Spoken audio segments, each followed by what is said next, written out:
Welcome to Tips for Paper Piecing the Up and Away Quilt. I'm Jennifer Dick with Everyday Stitches, and today I thought I would share with you some hints and tips that we learned while making this quilt that will help the paper piecing part of the quilt go smoother. So today we're going to be working on this colorway of the Up and Away quilt.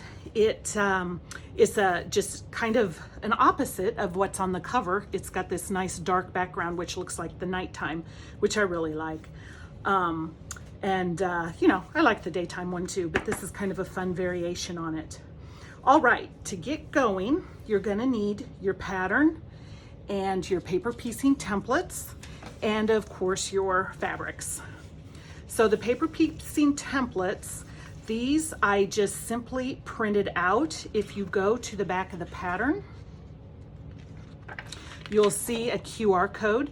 You just train your camera on that and up will pop our website, and you click that and you'll be taken to the templates that you can then print out on any kind of paper you like. We use, this is newsprint in 8.5 by 11 inch sheets, so it's easy to print on.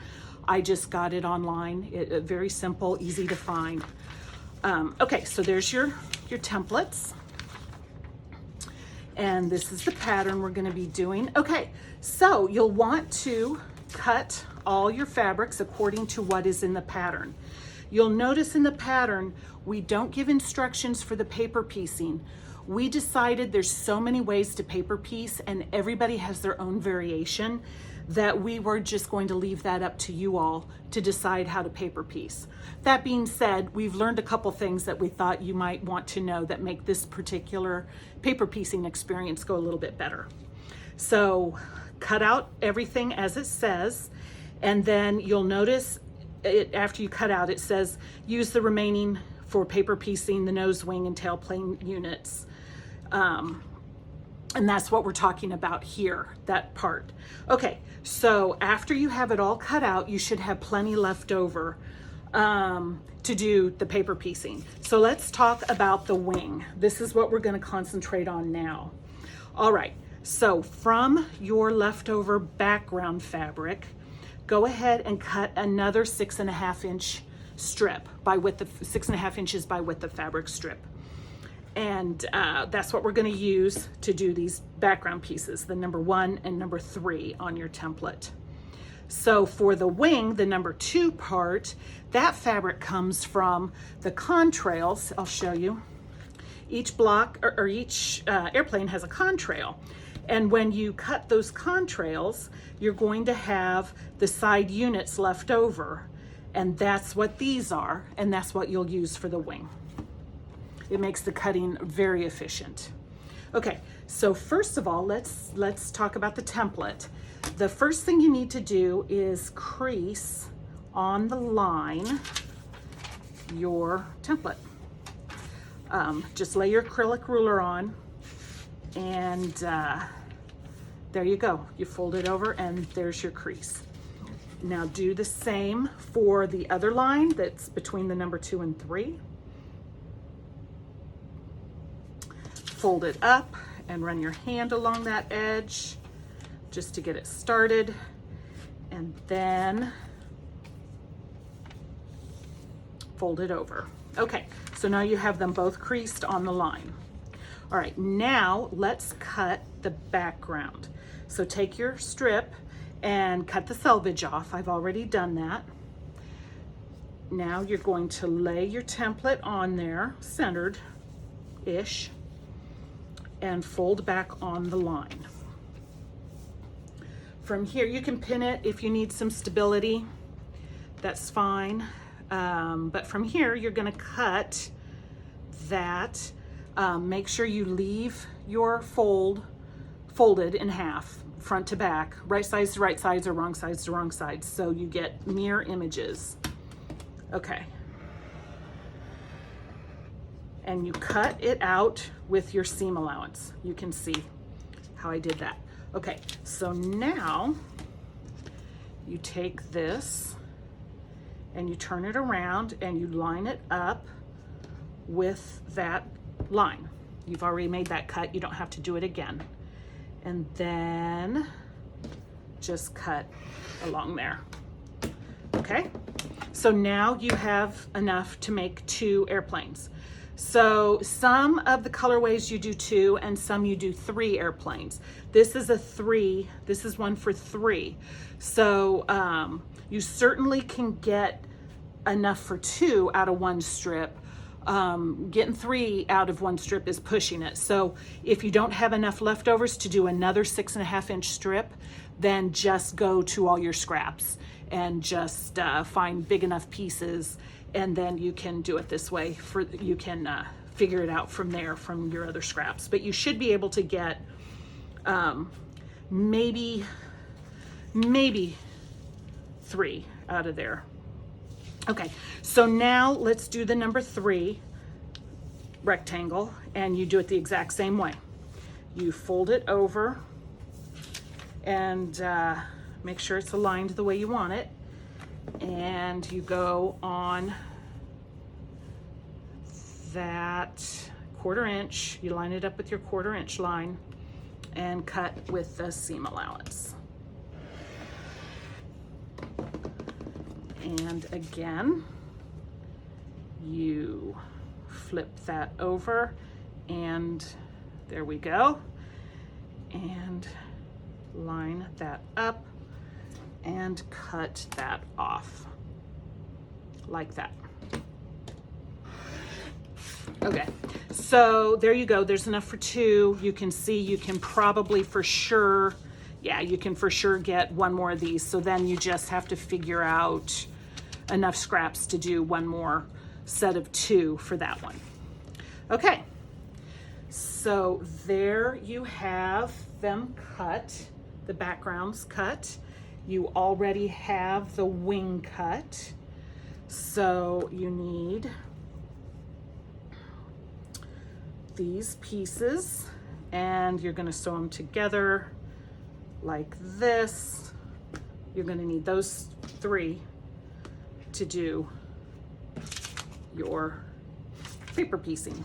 Okay, so I already have this over here ready to go to show you how you're going to line this up. And why we did this is this is why. This is what makes it so easy. Okay, so you line those up along the cut edge, your seam allowance, and you lay your template, again folded, and look at that. You can eyeball that seam allowance, that is no problem, and open that up and pin this so it doesn't shift. I don't normally pin, but that's such a large area, it's nice to just have a little stability. Now here's another tip. You know how paper piecing can be so frustrating after you sew and you open it up and you didn't make it big enough. That's so frustrating. But if you, while it's folded over, if you look, here's the shape that is that's your next shape that you need to cover. If your piece, your fabric, is larger than that shape, you're good, no problem. Okay, so now you're going to sew on that line, and be sure to reduce your stitch length to about 1.5. You know, it's whatever you're comfortable with. You want it tighter because you want it to be really strong at those starts and stops. So when you're tearing the paper piecing out, it doesn't all unravel and come apart on you. Okay, so make that sew that seam, and I have that done over here. You can see where I sewed along the line. Okay, so then you turn it over and press it open, and there you go. And you can see I covered that whole area perfectly. Okay, so now fold it back, and again we're going to cut with your seam allowance. So line up the edge of your template with your 1/4 inch seam, and I realize it's hard to see this white on white here. I apologize for that. Okay, so you cut that off, and that is scrap. Okay, now you need to find your C piece. Oops, that's the wrong side. I need the other one. All right, so there's your C piece, and you're going to do the same thing. Flip or align on your seam allowance and fold that over, and you can look under there this time and you can see, oh yeah, I can tell that I have plenty of room there. So it shifted a little bit, so I'm going to realign, and again I'm going to pin because you saw how easy it can shift. So now we're going to go back and sew again along that line right there, and of course I have that done. You can see again where I've sewn, and I've pressed it open, and there you go. That unit is ready to be trimmed. So we take this on your back side, and we have put the size you trim to within the seam allowance, and that is really handy because you don't have to refer back to the pattern, you don't accidentally cut it off, whatever. But my tip for cutting this up is, after you make your first cut, just pay attention to this, not any of the lines. So for this, I like to always cut from the same position first, and for this one I like it to be this this point, because that's what needs to line up with the rest of the block. So I feel that's the most important thing to get right. So here I'm going to line up my 1/4 inch lines on the solid lines, and I'm in essence ignoring the dotted lines because the paper paper piecing paper could have shrunk a little bit, it could have shifted, whatever. And at this point, it's the block you care about, not the paper. So I cut that off. Now I go back and I'm going to line up my measurements, but like I said, I'm going to do it to the edge of the block, I'm not worried about those dash lines at all. And now I make the second cuts. And there you go. There is 1/2 of your finished wings. And this is ready for you to take the paper piecing or the paper out, and obviously you can see how easy it comes out. And then you are ready to sew when you have the rest done. Okay, perfect. Now, one other little thing I want to talk to you about for this pattern is the nose piece. So you'll notice that your template doesn't have the bottom. That's because you're going to cut your nose piece, and it's in essence the body of the plane. You're going to cut it 12.5 inches by 2.5, and you're going to align that perfectly to do your paper piecing. So just do the same way, fold on the line and make your cuts, lining up, making your cuts, same thing. You can even cut a 1/4 inch, leaving your 1/4 inch on there, so it's really easy to line up. So now when I sew this together, I would trim at that dash line, because that'd be 2.5 inches. It just makes it easier. I obviously didn't do that now because then you wouldn't have been able to see it. So anyhow, I have done this already. I have made this unit, and there you go. You can see how it's done. You're just doing that on the edge. And the reason we did this is because originally we had it, you make this little unit and then sew that to this. Well, then we decided just take out a step, make it a little bit easier and a little bit less bulk.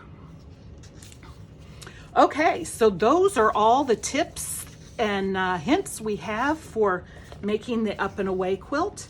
Thank you for watching.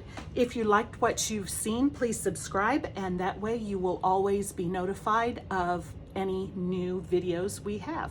Thank you.